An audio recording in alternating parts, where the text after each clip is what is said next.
Srinivas was so happy because he had just got promoted into being a team lead. Srinivas had worked for so long and he had worked so hard to be so good at his job, and he was so happy at his promotion that will get him to showcase all of his capabilities very well. So as a team lead and as somebody who had worked the job for a long time, Srinivas knew the ins and outs of the job, and he had three people that were reporting to him and that he was responsible for.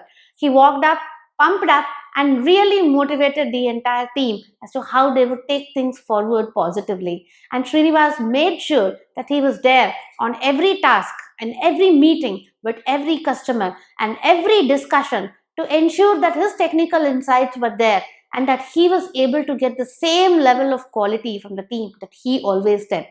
And when he was finding that the team was not able to match up to his pace, he would very happily take on the tasks himself and sit down and even work late hours while his team was able to finish the simpler task and head home very early.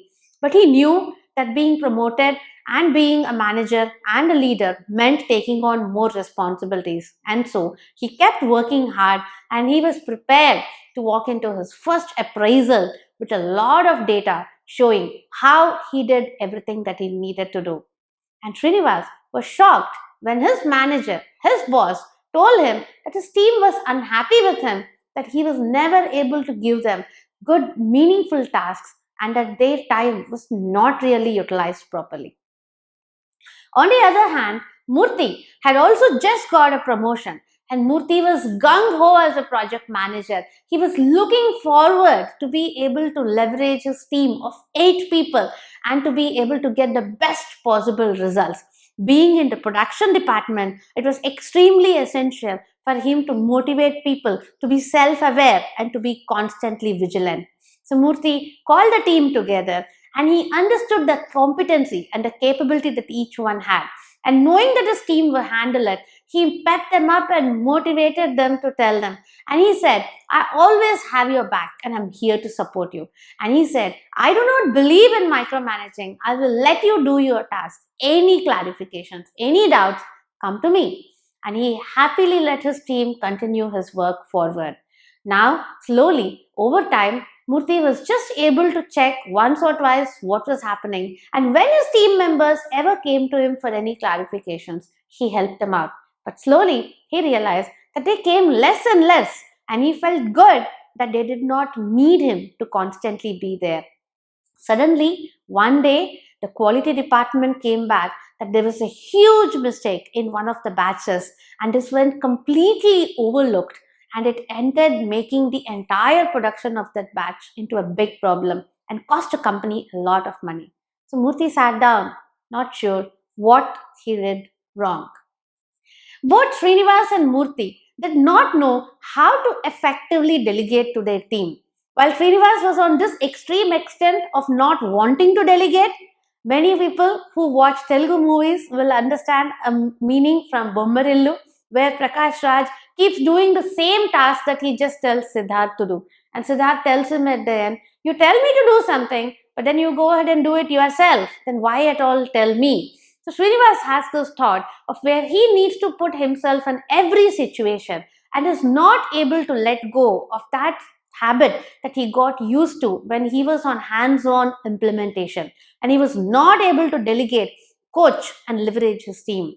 Murthy, on the other hand, went entirely freestyle, where he was entirely open to completely trusting the team. It's important to be able to trust a team, but delegation requires for the manager or the boss to still take accountability of success or results and appreciate the team for what they have done. So Murthy, by not having the check-ins in place, by not having a review process in place, was not able to do delegation effectively.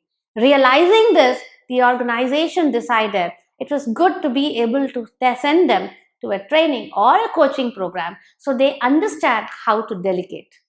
Micromanaging and freestyle, they are both two extremes. The ability to delegate effectively is a thin balance and a thin line between these two. Even to date, a lot of managers and leaders do not like to delegate because they fear. They have the fear of losing control. They have the fear of becoming redundant. They have the fear of knowing that maybe the quality of the output will not be the same as it would if they did it themselves. And they fear they don't have the time to spend to actually work with their team. But a leader is a leader when they are able to get the best possible results from their team. And delegation is one such technique that helps us create great leadership skills. Many of the great successful leaders have always chosen to delegate and groom and help their subordinates grow up and replace them so that they can keep moving forward.